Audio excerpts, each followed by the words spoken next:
Good morning.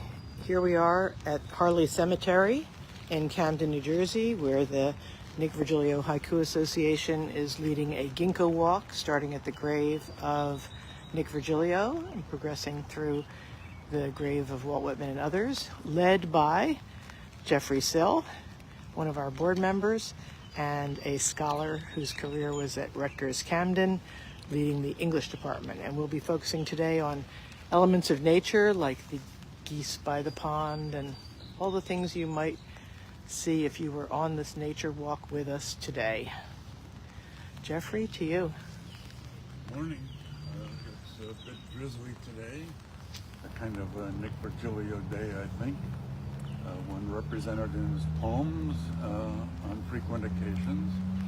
We're here at the Nick Virgilio gravesite, the podium, where his brother Tony Virgilio is also buried, and Father Michael J. Doyle was recently interred. We'll walk from here, I guess, to the Walt Whitman tomb, which Nick himself frequently visited. The site of his famous photograph on the cover of his selected haiku from 1988. We'll talk a little bit about Harleigh Cemetery, which is modeled on the Park Lawn Cemetery in Laurel Hill, Philadelphia. It is one of the first cemeteries in America to be based on a natural model.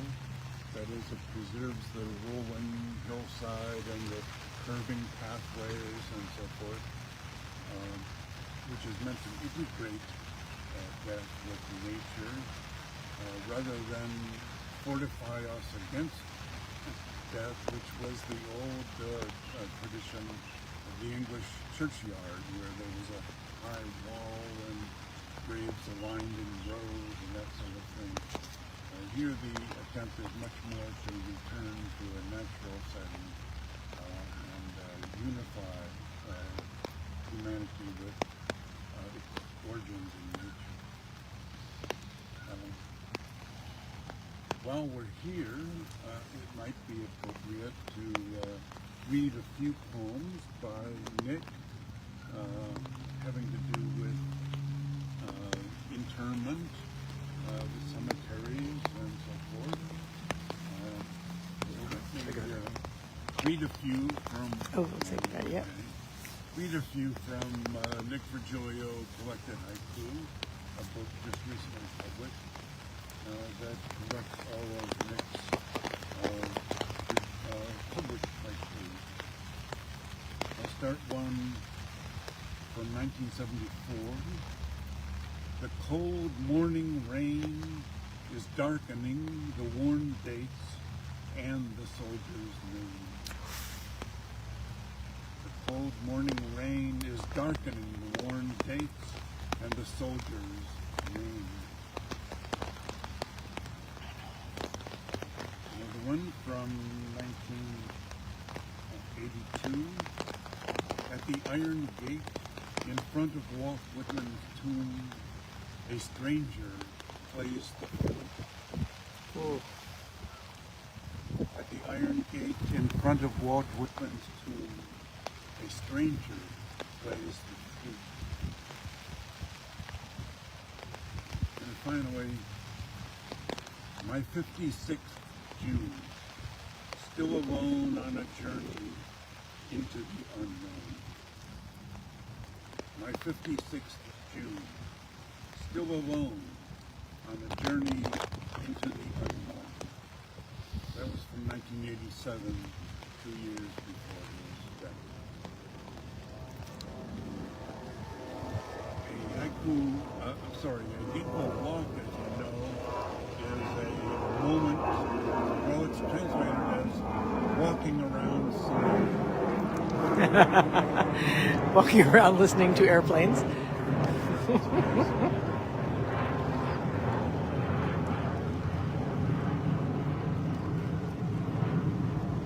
Ginkgo walk is translated as walking around singing or walking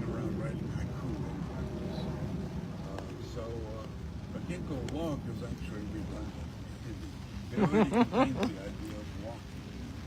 So we will walk in silence mostly, because silence is the environment in which haiku happens. It's hard to talk and write haiku at the same time.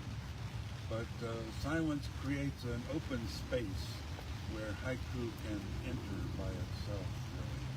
It doesn't need inspiration, it needs quiet and contemplation. So, unless Henry would like to make a few comments, or Robin. I think we'll hold them for a little later. Why don't we show people the podium, and as we walk, I'll focus on some of the nature sites as we go. Okay, coming up the stairs here where Nick is buried, his brother Tony. Beside him, Old Timers Game, 7th inning stretch, the creaking of knees. Tony was the dedicated Phillies fan. And we'll go up the stairs here to Nick's podium, which is where we read poetry every year on his birthday, and where his most famous poem is. Let me back up enough that you can read this. Lily, out of the water, out of itself. And look at this goose coming in for a landing as we read. Okay, and next to us is the grave of recently deceased Father Michael Doyle, another poet of Camden. Okay, we'll be on our way. Okay, down towards Walt Whitman's tomb now. For those of you who haven't joined us at a graveside celebration on June 25th, as we have every year, we'll be gathering here at Harleigh to have an open mic, read poetry, eat cake, share a celebration. This will be on the 26th. 26th?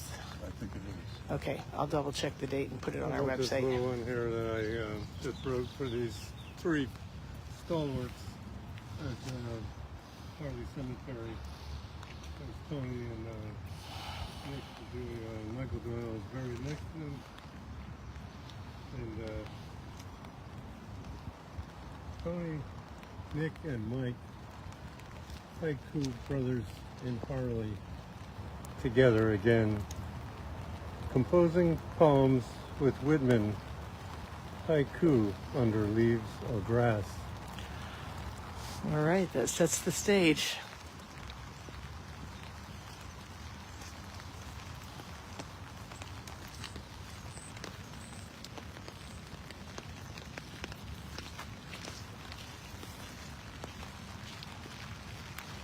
I love the pine trees. Beautiful. There are all sorts of different varieties of trees. Massive pine trees.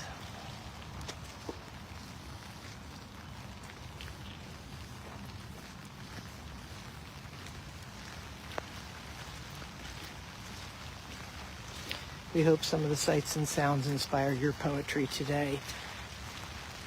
And we invite you to post your haiku under the video once posted.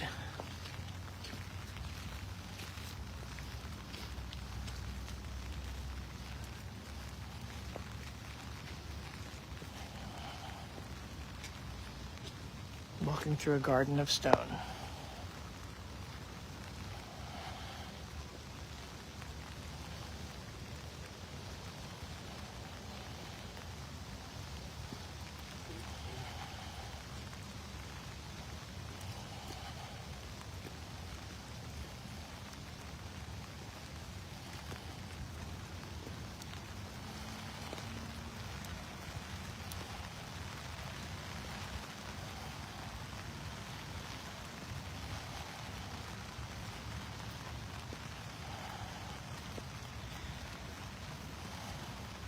Just beyond the cemetery, the hospital, that's Our Lady of Lourdes.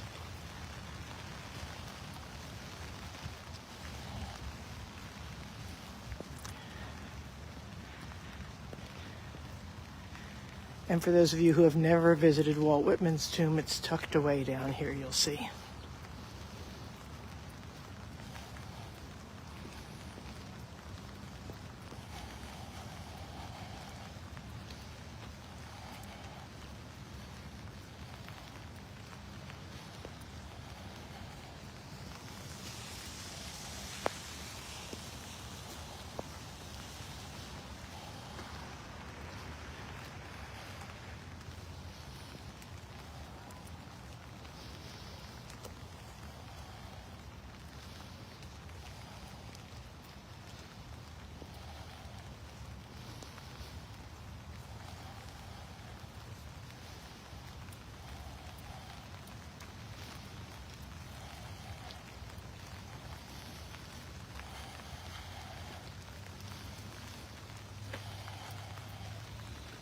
like the way those three tombs over there are set into the side of the hill, Right, right into the berm. so the whole family can be buried together.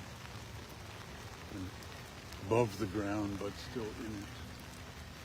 Beautiful, absolutely beautiful. And for those of you who haven't done this walk, you're just beginning to see that little nook where Walt's tomb is tucked away under the trees there. That's where we're heading. Here's some beautiful mossy tree root.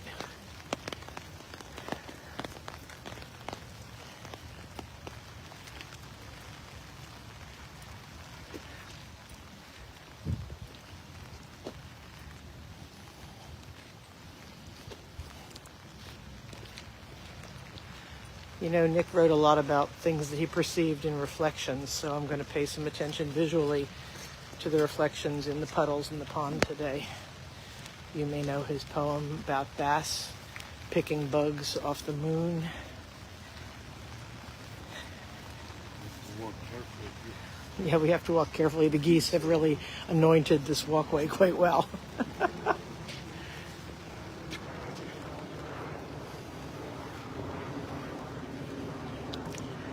Roses drooping in the rain.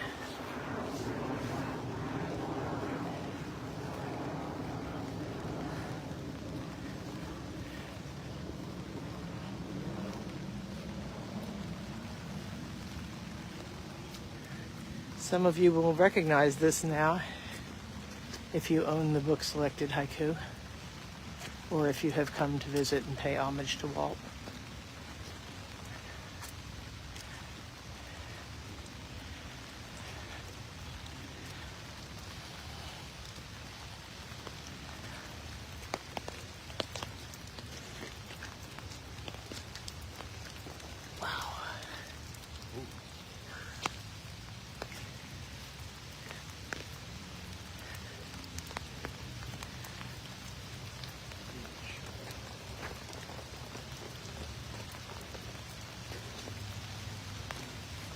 The door was open when I came by a couple days ago. It was closed it since, but maybe we can walk inside the tomb. I didn't know that was ever possible.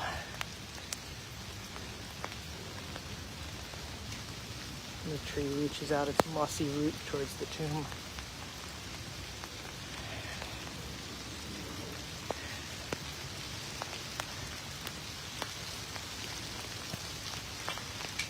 Look at that lock. Whoa. That's crazy. Whoa.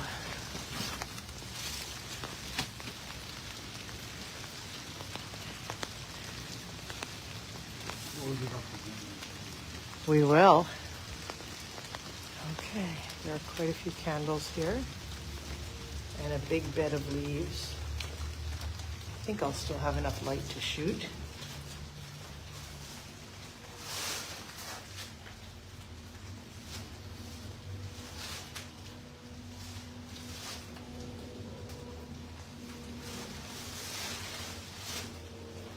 Henry, if you have a light on yours and you can light up the ones in the darkness, I can show people more. Sure, that's good.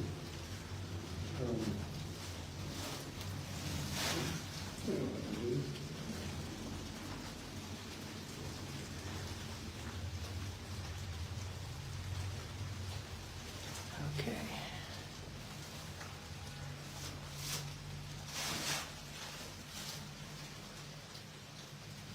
And the last two I can barely see. Let's see whether I can get us a little more light to those. Here we go, Louisa. You may not be able to read this one from there. Louisa Whitman Hyde, November 28th, 1823 till July 18th, 1908, and one blank. So the time and moss have not colored the back one in. There's a chair, so if you come here yourself someday to visit, you can sit among the leaves and commune with Walt Whitman.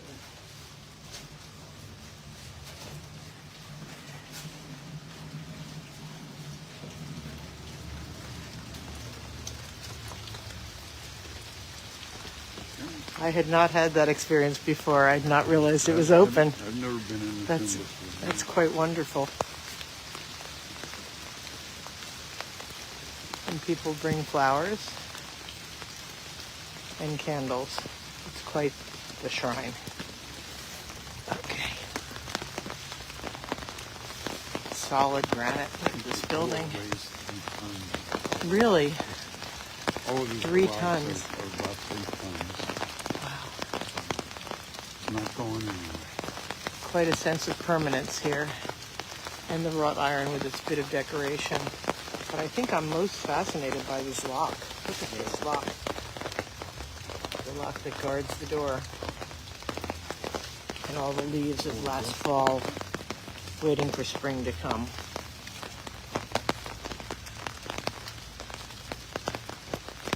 Wow.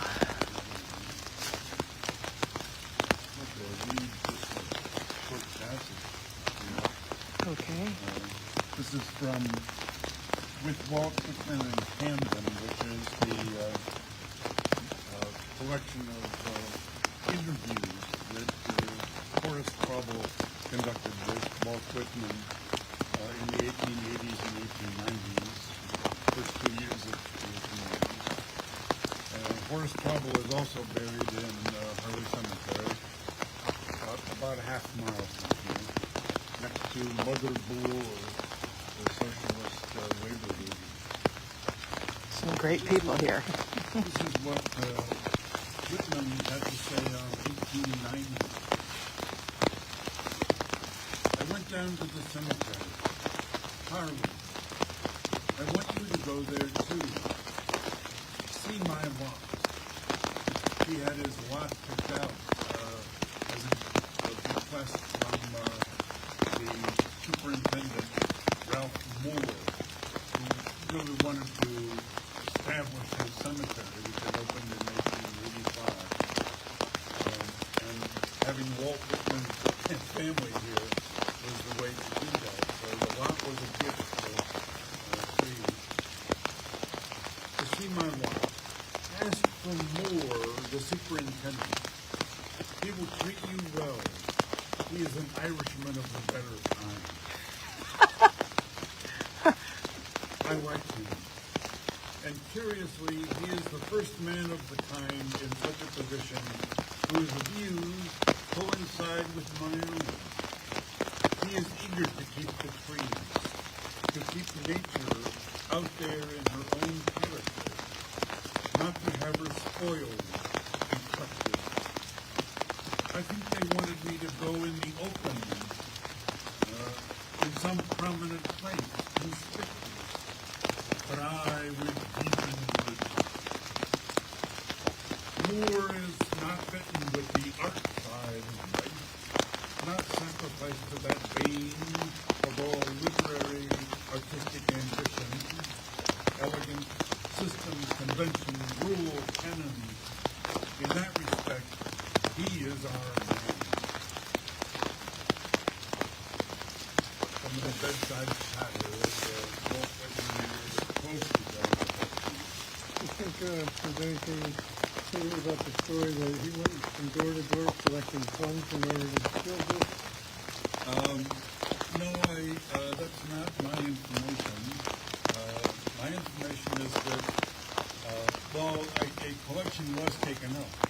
It wasn't by Whitman, but by Horace Trouble and Thomas B. Harleigh, his lawyer, who was also buried about 500 yards in that direction. Uh-huh. So Harnett collected, I think, about $1,450 for the tomb, and Whitman took out a loan, actually, for the other $500 that was needed to pay for it. Wow. How do they trust you to pay back a loan on your funerary? My guess is that the loan was not paid back, but I don't know that for sure. He certainly did not have an income that would support him. The tomb was actually installed before he died, and the man who carved the name at the top in 1890 thought that he was carving it for somebody who was already deceased. So he carved, well, the name he carved 1819, 1890. Oh, And then Whitman was still alive and lived for 2 more years. So they chiseled off the dates. That's why there are no dates on the tomb. oh, that's a fascinating And that's why anecdote. Walt Whitman lived on. Yes, right. Justin Kaplan told me that story. Justin Kaplan was biography, as you know. Let's close that back up as we found it. Something strange about closing up a tomb.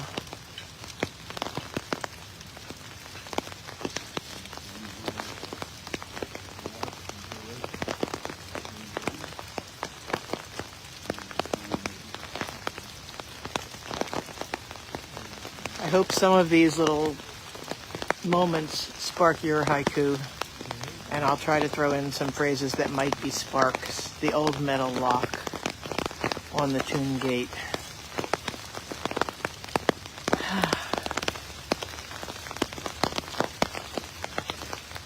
Anybody watching, if the raindrops on the umbrella are too loud, I'll get rid of the umbrella and get wet. Let me know in the comments.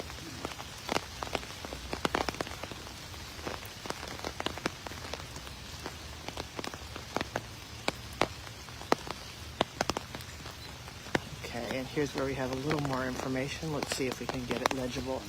Walt Whitman, May 31st, 1819 to March 26th, 1892. Author of Leaves of Grass. This is not easy to read in the rain. The most extraordinary piece of wit wi- and wisdom that America has yet contributed.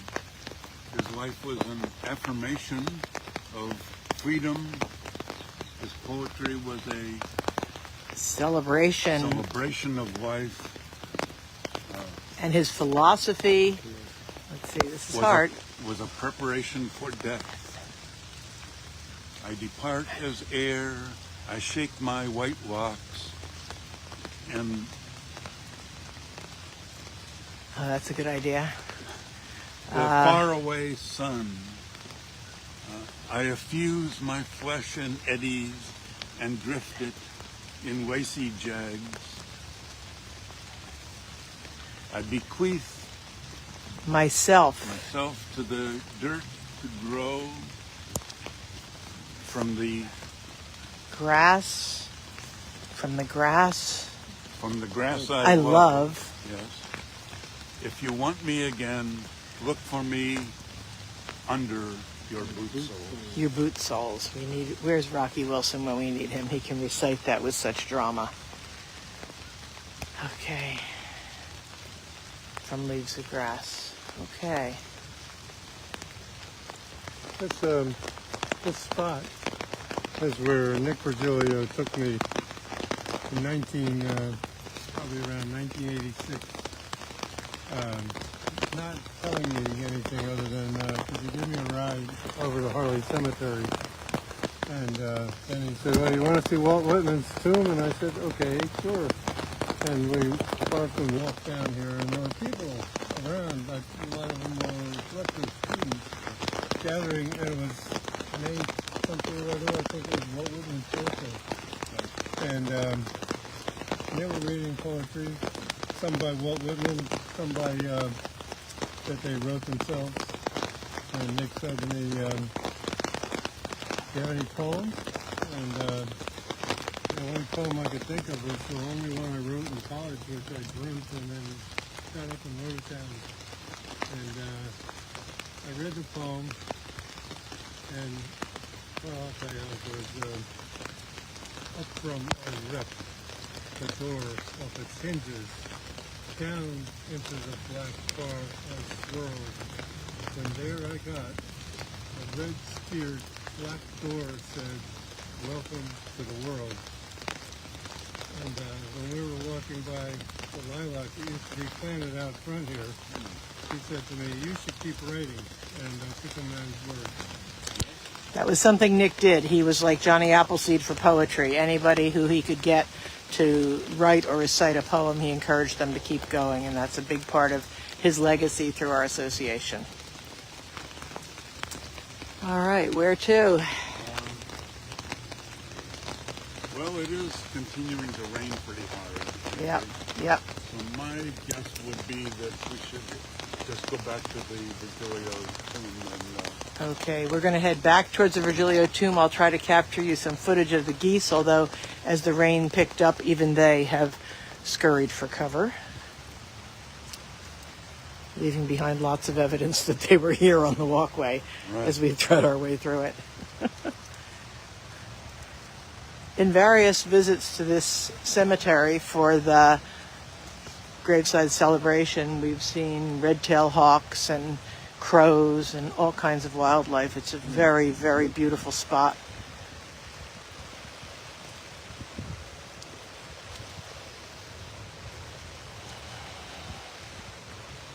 very peaceful. There are never any crowds or except on Virgilio's birthday. That's Right. a crowd. There is a burial later today at 11:30, probably starting about now, which we agreed not to interfere with. Mm-hmm.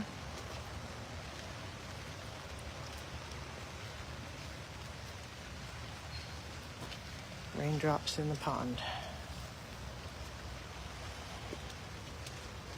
If you haven't tried your hand at writing haiku, there are some great workshops posted on our YouTube channel, including some led by Tom Painting and others by Michael Dillon Welsh. You'll find guidelines about contemporary American haiku and how to get started. You can move along through the workshop and follow the instruction, and I promise you, you will come out the other end with some poems.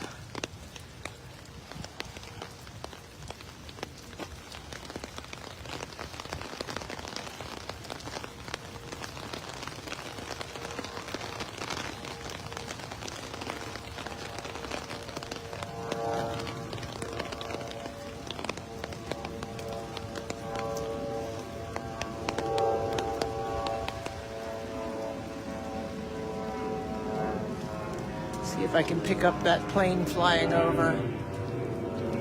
Can't spot it, too overcast. To get up in the clouds. When you take a ginkgo of your own, there's a big bird flying through. When you go on a ginkgo of your own, use the time to use all your senses and see what you're seeing and be mindfully present to what is going on, because the sparks are everywhere. And they're kind of the opposite of doom scrolling through social media and filling time with snippets of other people's thoughts. It's finding your own thoughts and experiencing them deeply and capturing them in the photography of your words.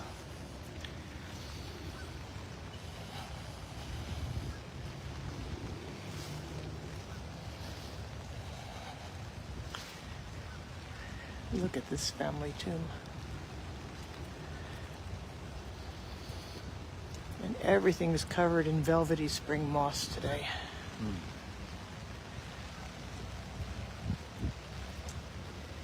One craggy tree with no leaves.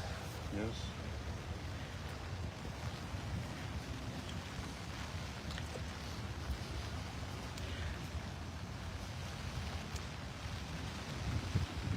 Geoffrey referenced the new collected haiku, just published from Red Moon Press. There's a special introductory offer if you buy it in this early publication days.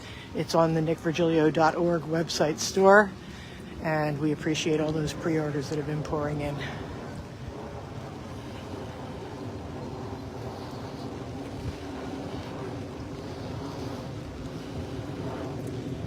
Look at that pine.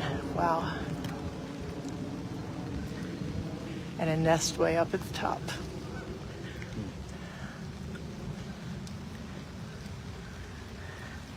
Today's tombstones even have photography incorporated into the stonework. They're very different. Look what's happened in the world since Walt Whitman's day. Seen that before. It's almost like smiling at the people who are here, one by one.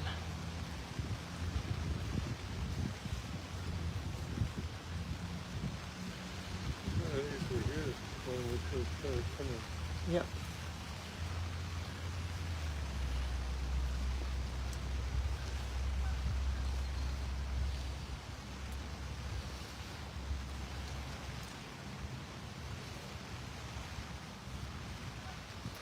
For those of you who might be joining in progress, we've walked down to Walt Whitman's tomb. When you start this from the beginning, you'll be able to go inside the tomb if you haven't had that experience before. It's fascinating.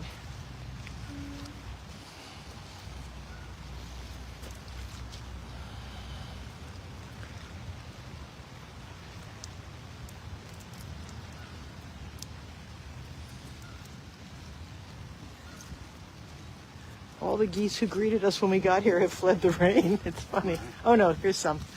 Let's walk over and say hello to them. Give our audience some geese.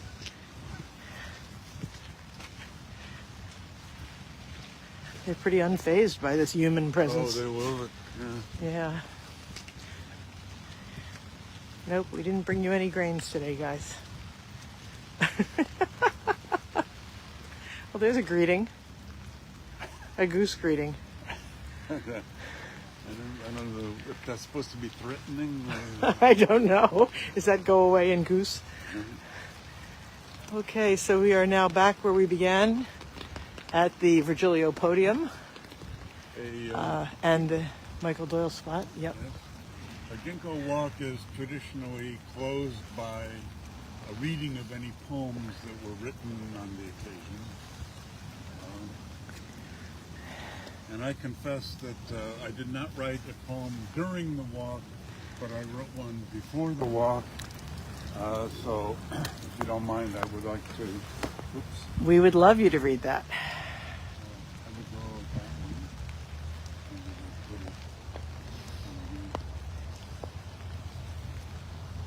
one. Ginkgo in the rain.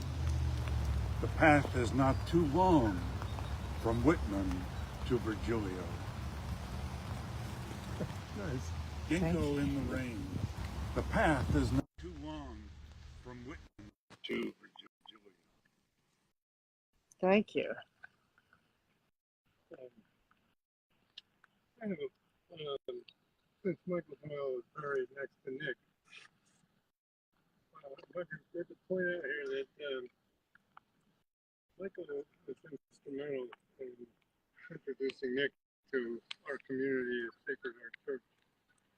And I think in many ways, the two of them made a powerful duo.